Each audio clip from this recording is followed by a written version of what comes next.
¿Qué tal? Buen día. Buenos días, ¿cómo les va?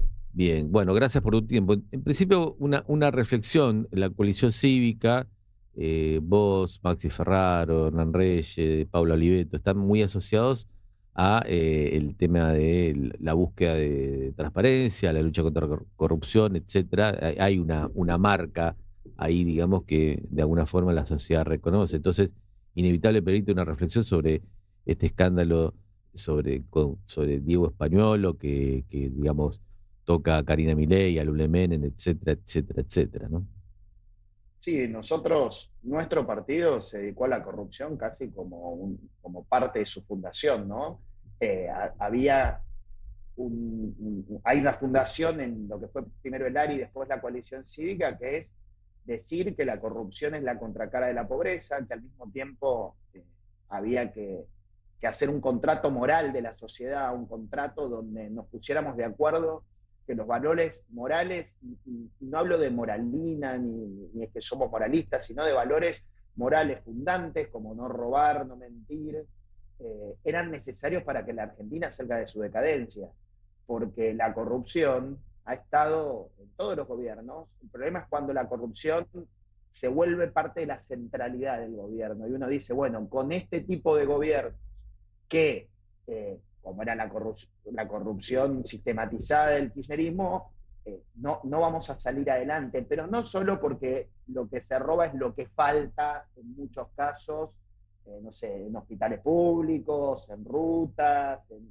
distintas Ujú. cuestiones de servicios que tiene que prestar el Estado, sino porque los países que tienen altos índices de corrupción son en general mucho menos desarrollados. O Mm. sea, las inversiones que generan trabajo genuino, que hacen que se instalen acá empresas, ya sea de afuera o ya sea empresas de los propios argentinos, son los países que tienen reglas de integridad básicas. Mm. Una regla de integridad básica es que el Estado no coimee a las empresas que les proveen bienes y servicios. Y acá estamos frente a un caso donde hay indicios serios y concordantes de la posibilidad de que se estén pidiendo coimas a una droguería, en este caso, que es proveedora del Estado, y que además esa droguería tenía una cantidad de contratos con el Estado hasta el año pasado y se multiplicaron exponencialmente. Ujú. Entonces, ese tipo de cosas hace que el riesgo país vaya a seguir estando altísimo, que acá no se genere trabajo genuino, porque un argentino que tiene algo de dinero dice, yo me voy a poner a competir contra otra empresa que ya tiene aceitado el negocio con el Estado porque Claro.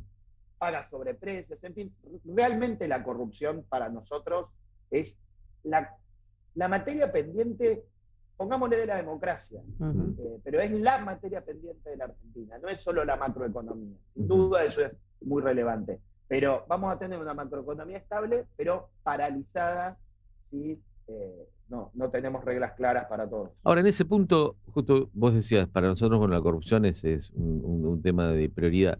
La duda es si para la sociedad es un tema de prioridad. No, seguramente es una de las prioridades, pero me refiero que eh, da la sensación, por lo menos hasta ahora ha pasado, no sé qué pasará en octubre y de ahí en adelante, que la sociedad viene privilegiando el tema económico. Es decir, bueno, bajó la inflación, control del dólar, viste que es Sí. el ahorro obligado, es decir, cuando tenés pesos vas a dólar, o si no te puedes comprar un ladrillo, bueno, vas al dólar.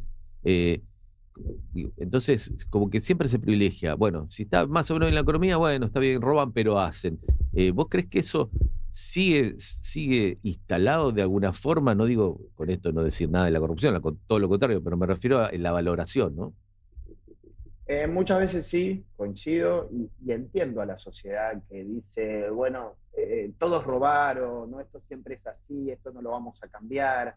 Hay mucha gente que piensa de esa manera, entonces sabe que la corrupción está mal, naturalmente, y la da como por descontada.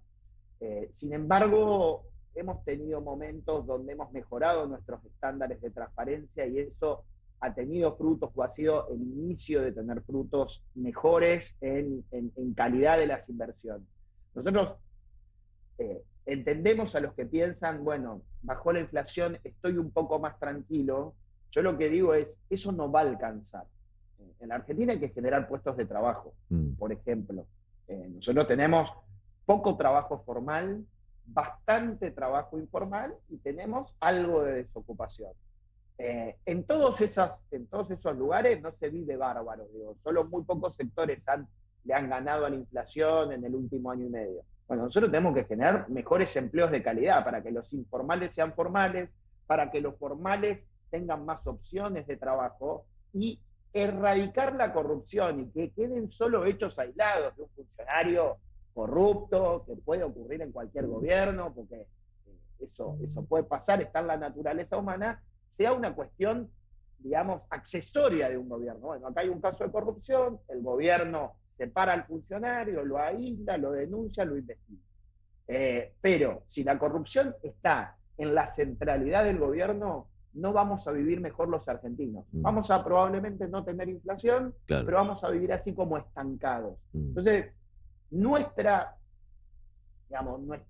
prédica, lo que nosotros le queremos hacer ver a la sociedad, y se lo queremos hacer ver al gobierno, es que este tema hay que atenderlo.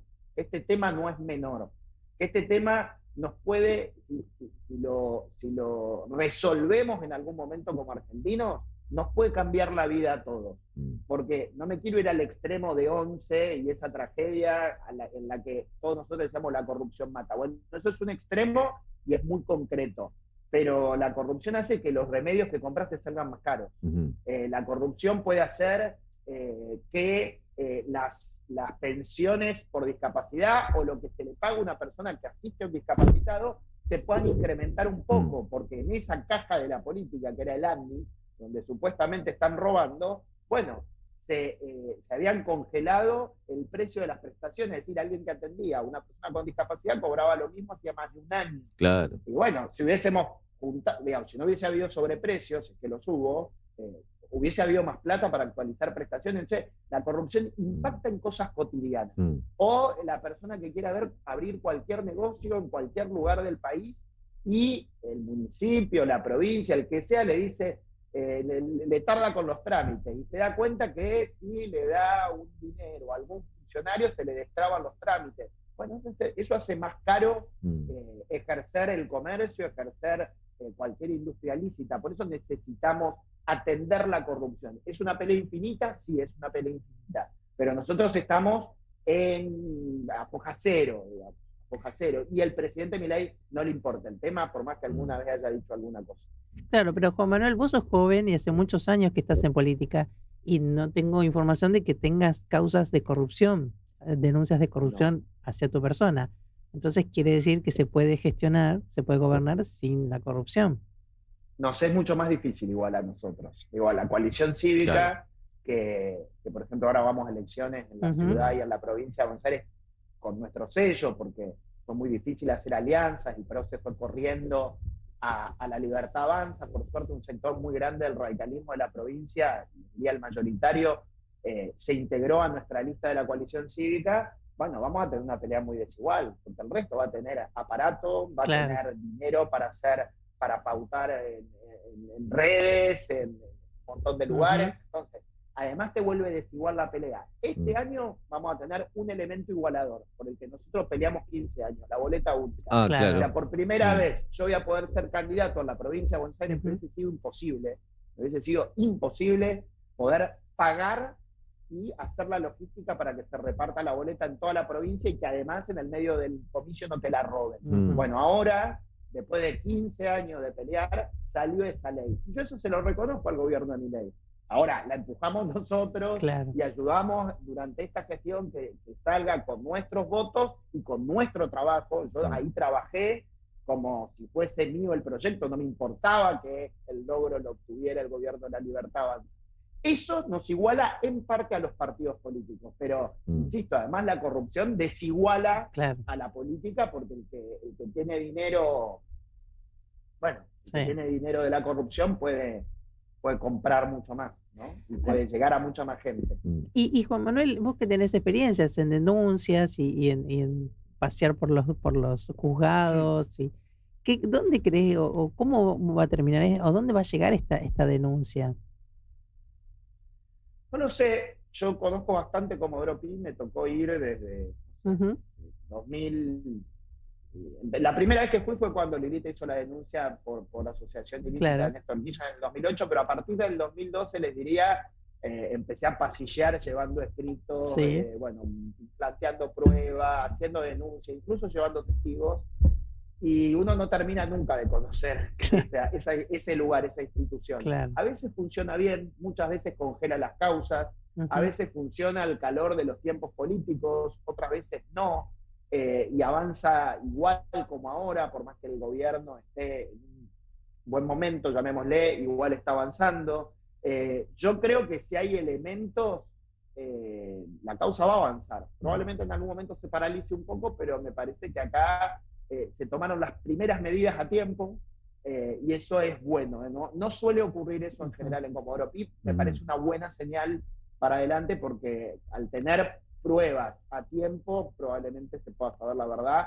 No lo vamos a saber de un día para el otro, pero Mm. va a ser una causa importante para este gobierno. Ahora, nosotros hemos pasado por distintos gobiernos, presidentes, estilos, gabinetes y demás, pero con Milei, digamos, muchos moldes se han roto y es como una novedad esto del Triángulo de Hierro, que él y su hermana, Karina Milei, estén en la cúspide de poder con ambos con mucho poder, en todo caso, obviamente el presidente, pero enfocado más en la economía, y Karina Milei en toda la política y demás, o involucrada en este tema.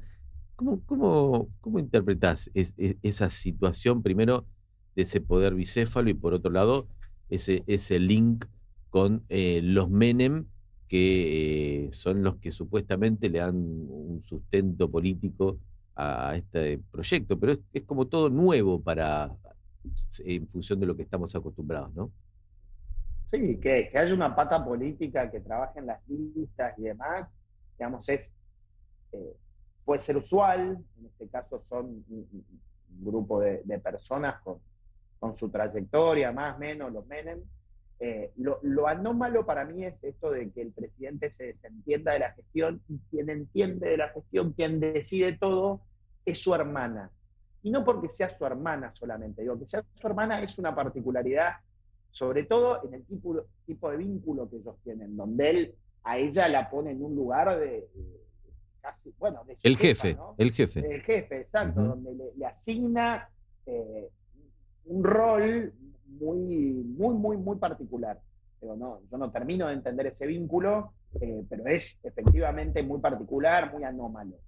Lo raro de esto, y no es por subestimarla a Karina Milei, es que es una persona que acaba de llegar al Estado. Y querer concentrar tanto poder y tanto nivel de decisión es malo siempre. O Mm. sea, yo me acuerdo, yo estuve muy cerca del gobierno de Macri, y era un gobierno con mucha coordinación, donde el poder estaba bastante bien distribuido, se ordenaba todo, las reuniones eran cortas, precisas, muy ejecutivas, y al mismo tiempo uno sabía y decía y hablábamos de lo difícil que es tomar tantas decisiones por día. O sea, se te desborda el día, no Claro, podés atender el teléfono, es algo humanamente difícil de imposible, abordar, porque exacto. desde que te levantás, por más temprano que te levantes, hasta que te acostás a dormir, estás tomando decisiones. Marcos Peña decía, tomás más de 500 decisiones por día. Y Mm, no son cualquier decisión. claro, Que eso lo haga una mujer que tiene poca experiencia, que recién llegue, que quiere tomar todas las decisiones ella, no va a funcionar. claro. Digo, tarde o temprano ese sistema, ese modelo de gestión va a colapsar, porque es humanamente intolerable para ella, pero además, diría que políticamente y en materia de gestión es insostenible para un gobierno nacional. Además, Eso Juan Manuel, no va a funcionar. sí, además, Y ya no está funcionando, lo estamos viendo. claro, además no es que tenés un gabinete, vayamos al ejemplo Menem, que era, más allá que Menem era un gobernador político, tenía claro, pero al margen de eso, más allá del rumbo que tuvo, el modelo, etcétera, etcétera, tenía un gabinete con gente, digamos, con mucha experiencia. Es más, Así se es. generaban internas justamente de poder, pero eran pesos pesados, por así decirlo. Si vos no tenés experiencia, pero en todo caso lo complementás con un equipo de gente que tenga conocimiento desde el manejo del Congreso hasta las distintas áreas de gobierno, bueno, pero tampoco se da el caso.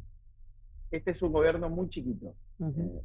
No me quiero poner en analista de gestión, pero la verdad que la experiencia de Cambiemos a mí me marcó mucho y estuve, insisto, muy cerca del gobierno y iba a Casa Rosada a colaborar con el gobierno cada vez que podía y cada vez que era necesario. Y la dificultad de un gobierno nacional es enorme. Yo creo que ningún argentino, ningún empresario que muchas veces dice, bueno, no se imaginan la dificultad de gestionar un país. Es un trabajo no solo full time, es un trabajo hiper complejo, muy Claro. estresante.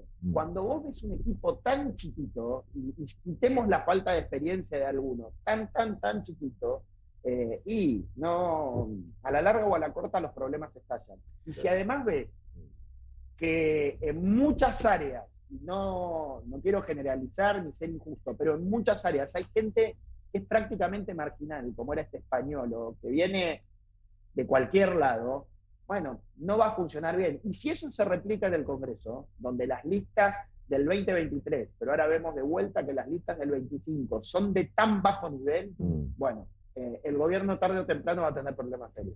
Ahora, Juan Manuel, ¿cómo se puede confiar en la palabra del presidente Milei cuando dice que viene a cambiar la casta, cuando lo primero que hace al asumir es dejar sin efecto el decreto de Macri que impedía que los familiares y amigos estén Sí. en el gobierno? Y lo Sí. primero que hace es eso y pone a su hermana. Sí, y ese decreto, me acuerdo que fue una reacción necesaria y rápida del gobierno de Macri cuando tuvimos un problema con el ministro Triaca. Era un pequeño escándalo, muy menor al lado de esto, pero reaccionábamos rápido. Y sí, Triaca, no me acuerdo si estaba su hermana o quién, en otra área de la gestión, y había algún otro ministro que tenía una situación similar con su esposa en otra área de la gestión. Todos trabajaban, quiero decir, no es que eran ñoquis.